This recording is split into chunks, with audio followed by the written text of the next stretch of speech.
Welcome back. I hope that you took some time to do this activity on page 536A, where you had the pieces of paper or whatever you used to determine could it form a triangle.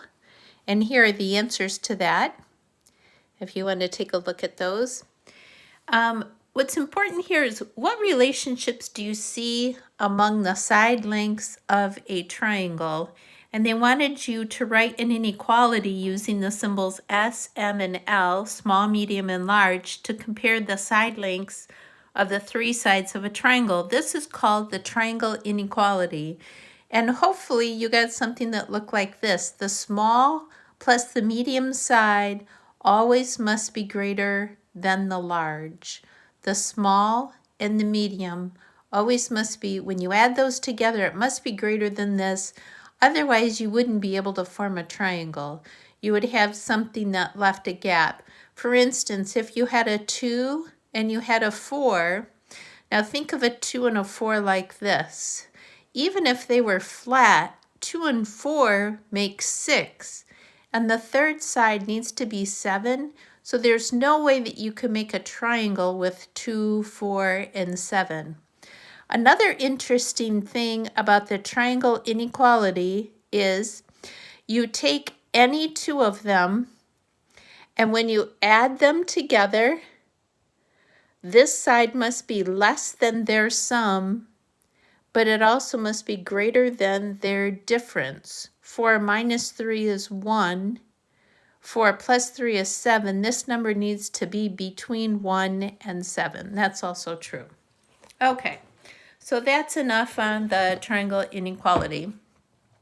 We're moving on to section 10.1 today, triangles.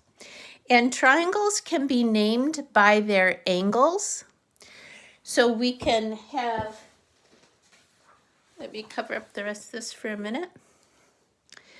We can have an acute triangle. That means all three angles are acute, and you know that means less than 90. If you have one right angle, then we've got a right triangle. A triangle can have at most one obtuse angle that's greater than 90, or a triangle can be equiangular. So I'm going to ask you, what is the measure of each angle in a triangle that's equiangular? So you know that a triangle, the sum of the measures is equal to 180. If all your measures are the same, all the angles are the same, let's say they're all x, then we would have 3x must equal 180. So each angle must be 60 degrees. In an equiangular triangle, each angle is 60 degrees. That's important to remember. So today, we've got another way of naming your triangles. They can be named by the length of their sides. Equilateral, all three sides are the same. So 3 sides are the same here. Let me write that in. Equilateral has 3 equal sides. And every equilateral triangle is also equiangular. Do you see how this looks like it's equilateral? That's always true. Equilateral would also be equiangular. The next type of triangle is isosceles. This is a great word to learn how to spell. Along with parallel, they're the two most misspelled words in math. Isosceles has 2 equal sides. So an isosceles triangle might look something like this. This side is equal to this side, 2 equal sides. And here's an interesting fact. In an isosceles triangle, the base angles are also going to be equal to each other. That's always true. And then the third type of triangle is called scalene. Scalene has no equal sides. All of the sides are different. So no equal sides. So those are words that you need to become familiar with. All right, so here's our first example, example 1 in your book on page 537.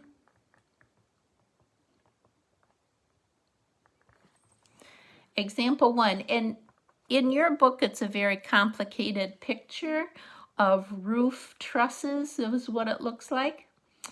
And it says, in the diagram, the measure of angle DBE. So let me review how you determine what angle is this. Here's our triangle BDE. You start at D, you go to B, and then to E. When you do that, what angle are we talking about? That would be this angle right here. So this is angle DBE. The middle letter indicates the vertex of the angle. So we're given that this angle is 64. And we're also given that these two angles are the same. Let me mark those. This is how we can mark equal angles. Sometimes we'll put the same little slash in there. These two are the same, and they want us to find what is the measure of these two angles and then classify our triangle. Well, we can classify our triangle without even knowing what these are. If we have two equal angles, that would be two equal angles. This would be isosceles. We could also call this, well, let's find these first. If these are both less than 90, and this is less than 90, then this triangle could also be called acute. All right, so how do we find the measure of these two angles? Well, since these are the same, we can call them both x. Then now we're just going to add them up. 64 plus x plus another x always equals 180. Now we can subtract the 64. We can add these two x's together. So we would have 2x is equal to, let me see, 116. Then divide both sides by 2, and we get x is equal to 58 degrees. So this angle is 58, this angle is 58. All of the angles are acute, so this is called an acute triangle. Going one step further from what I told you about isosceles, when you have two equal angles, that means you're going to have two equal sides. So this triangle is also isosceles. So we labeled this triangle according to its angles and according to its side lengths. All right, if you want to turn the page in your book, let's take a look at example 2. Move it up here. So here is example 2. We're given a triangle x. This side is 20. This is 2x. Right now, I can't tell you if this is scalene or not. I don't know. If x were 10, this would be isosceles, right? They'd both be 20. But we are given that the perimeter is 65. Let's find the side lengths. So we'll just add these all up. X plus 2x plus 20 must equal 65. Remember, the perimeter of something is the distance around the outside. Let's go ahead and simplify these terms. I can subtract the 20. I'm kind of doing 2 steps here in one. I'm going to add my x and 2x. That would be 3x is equal to 45. Divide both sides by 3. Ran out of room. X is equal to 15. So this side is 15, and 2 times 15 would equal 30. We are I don't think they asked us to classify it, but we could. We've got 15, 20, and 30. What is that? It's not equilateral, it's not isosceles. No sides are equal, so we would call this a scalene. This is a scalene triangle. Do we know anything at all about the angles? We don't. Could we use the Pythagorean theorem? No. Why not? Because we don't have any right angles in here. We don't know if any are right angles.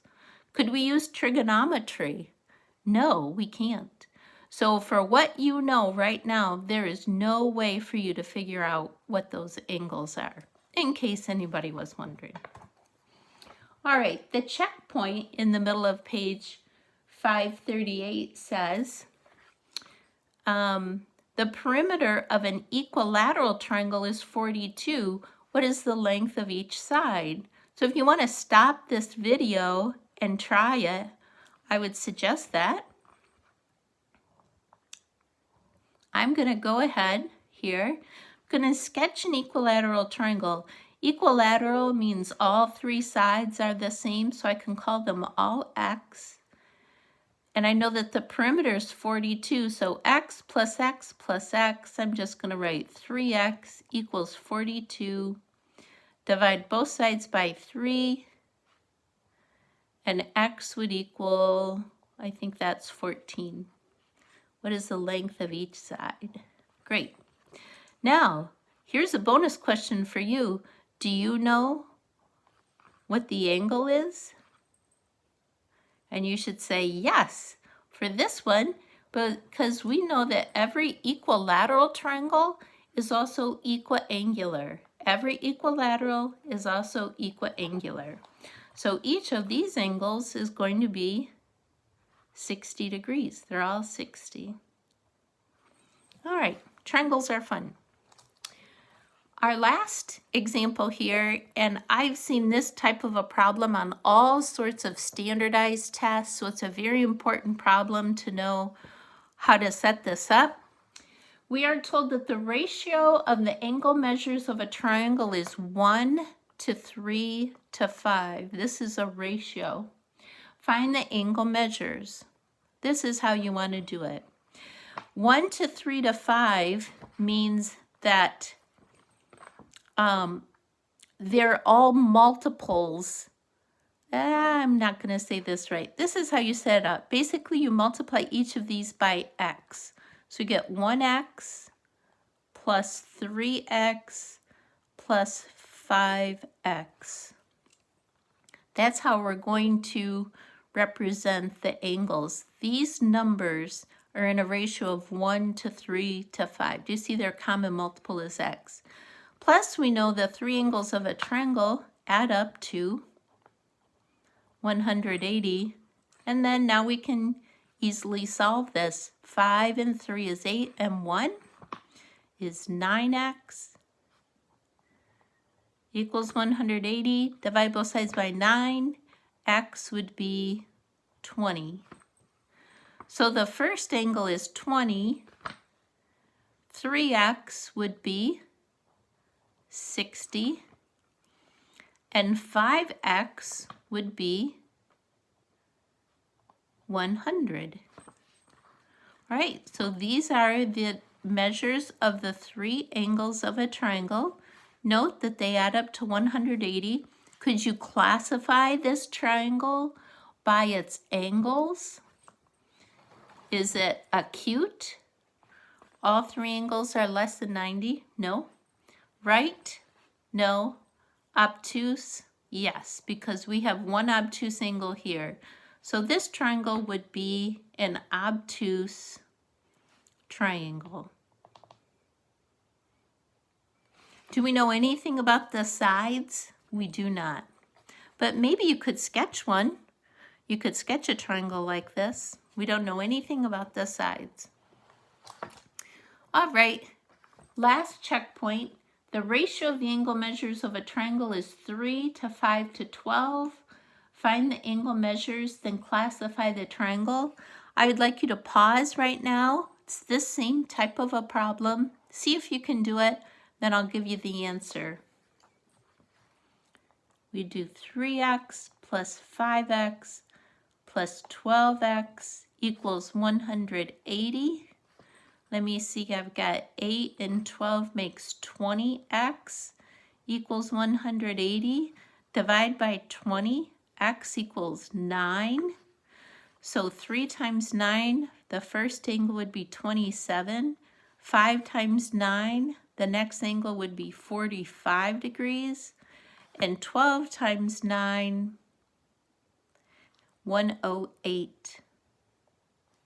So this angle would also be obtuse.